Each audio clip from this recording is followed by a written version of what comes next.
Bonjour tout le monde et bienvenue aux émissions numéro 1 d'Autobiographie digitale. Nous sommes maintenant joints par notre animateur Noah Murasenko. Bonjour tout le monde et nous avons une émission très spéciale pour vous aujourd'hui. Nous avons un invité d'honneur et c'est Noah Murasenko. Attends, quoi? Bonjour, je suis très excité d'être sur votre émission aujourd'hui. J'ai entendu qu'aujourd'hui on parle de Noah Murasenko lui-même. Est-ce que ça c'est correct? Oui, c'est correct. Nous allons commencer avec le jour où le monde est devenu un petit peu plus pire, la naissance. Tu veux dire plus bien? Non, plus pire. Noah est né au l'hôpital de St. Paul's en Vancouver le 13 novembre 2004. Il était 3 semaines en avance et donc il ne pouvait pas manger la nourriture correctement et chaque fois qu'il mangeait, il le vomissait. Aussi, à cause du fait que Noah était né en novembre vers la fin de l'année, il était toujours un des plus petits enfants à son âge.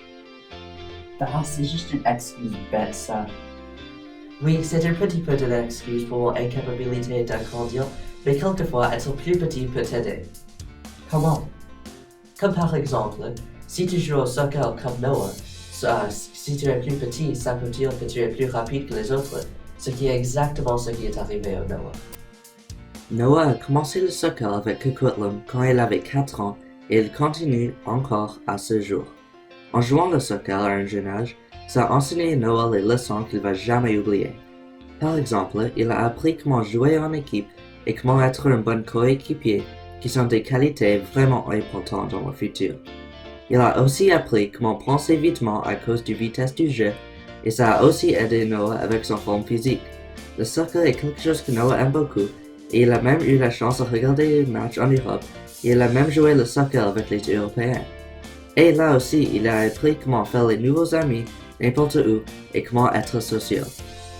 Donc, le soccer est un aspect très important dans la vie de Noah, mais il y a quelque chose même plus important à lui, et cette chose, c'est sa famille. Il y a 4 membres dans la famille de Noah. Il a un sœur qui s'appelle Alicia, un père qui s'appelle John et une mère qui s'appelle Salima. Les parents de Noah sont encore ensemble et ils ont enseigné Noah les choses différentes. Mais premièrement, Alicia est très agaçante à Noah et donc elle a aussi enseigné Noah les grandes leçons. Alicia a enseigné Noah comment avoir de la patience avec quelqu'un et à comment résoudre les problèmes qu'elle a. L'appel de Noah a montré Noah que tu devrais toujours être gentil avec tout le monde et à toujours s'amuser. Il a montré Noah que tu peux toujours vivre avec un sourire sur ton visage. Puis, la mère de Noah est très proche avec lui et elle a montré par exemple que tu devrais faire de la bénévole et à aider les personnes qui ont besoin de l'aide. L'oncle de Noah est aussi très important à lui. Noah et son oncle, les deux sont les amateurs de sport et partagent la connaissance entre eux. Noah adore passer le temps avec son oncle et juste parler à propos des sports.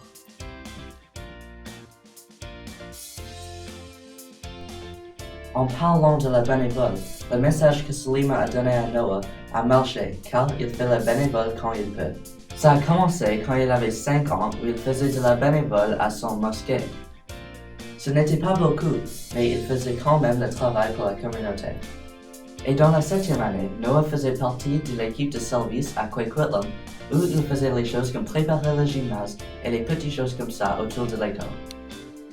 Et puis en 8e année, Noah était nominé pour l'équipe de Quakecrew où il était le chef de l'équipe de l'annuaire et il était en charge des autres choses dans l'école. Mais ça n'était pas la seule chose que Noah a fait dans la 8e année. Il était aussi un reading buddy aux bibliothèques de Terry Fox, où il enseignait les petits comment lire. Noah était dans le programme de Reading Buddies quand il était petit, et donc il a repayé la bibliothèque pour faire de la bénévole et enseigner les enfants dans la 8e année. C'était une tâche difficile pour Noah, mais ça lui a montré comment approcher les petits et comment leur enseigner.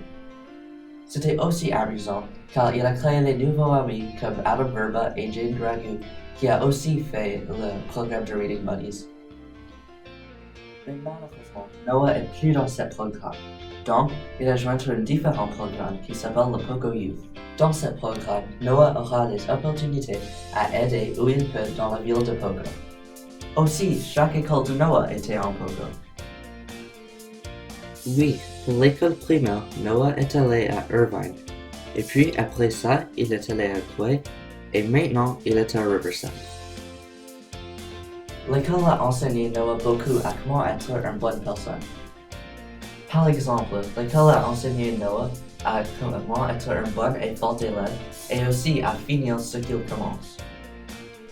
Il a appris à comment se comporter dans un environnement de travail et aussi à comment travailler avec les autres. L'école c'est aussi où Noah a rencontré la plupart de ses amis. Avec chacun des amis de Noah, ils ont enseigné Noah les leçons différentes. Avec Keegan, ils toujours font des blagues et le temps passé avec lui, c'est toujours le temps passé amusant. Avec Stéphane, quand lui et Noah font des projets ensemble, c'est toujours bien car il est très passionné à propos de l'école et reçoit les bonnes notes. Avec Alex, il fait toujours des blagues et il peut toujours me faire rire. Avec Elijah, il est toujours content et très social et il est toujours facile à parler avec. Avec Kyle, quand je passe le temps avec lui, c'est toujours très amusant avec beaucoup de rigole. Donc, une autre grande partie de la vie de Noah, c'est les voyages. Noah voyage assez souvent avec sa famille et il rencontre toujours les nouvelles aventures. Durant l'année, c'est toujours difficile à passer du temps avec la famille, et donc pour l'été, Noah passe beaucoup de temps avec ses parents. Noah est assez chanceux pour aller en Europe plusieurs fois, mais le plus inspirant pour Noah, c'était quand sa famille est allée en Afrique. Quand Noah est allé en Afrique, ça lui a montré qu'il est très fortuné à vivre au Canada et il a beaucoup de chances que plusieurs personnes n'ont pas. Quand il est allé en Afrique, il a vu les personnes qui bataillent toujours pour vivre et ça a inspiré Noah à apprécier ce qu'il a et d'être pas égoïste car il a déjà plus que beaucoup de personnes. Et puis finalement, il y a les modèles qui ont inspiré Noah à devenir qui il est. Donc les premiers deux modèles pour moi sont mes deux parents.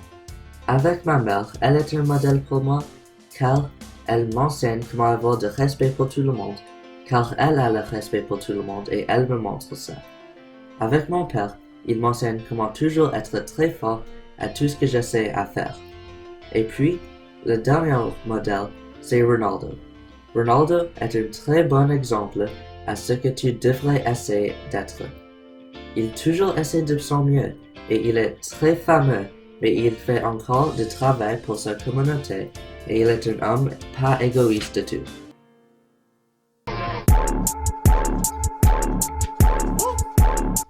Oh, je savais pas quand recommencer. Moi non plus. Mais au sujet de Travis Scott, Sycamore c'était la première chanson que Noah a vraiment aimée et ça a introduit la musique pour Noah. Maintenant, Noah écoute beaucoup de différents types de musique pendant qu'il se prépare pour les choses comme le soccer ou quelque chose avec d'importance. Maintenant, les chansons que Noah aime sont FM, Ransom, Can't Hold Us, Panini et encore Sycamore.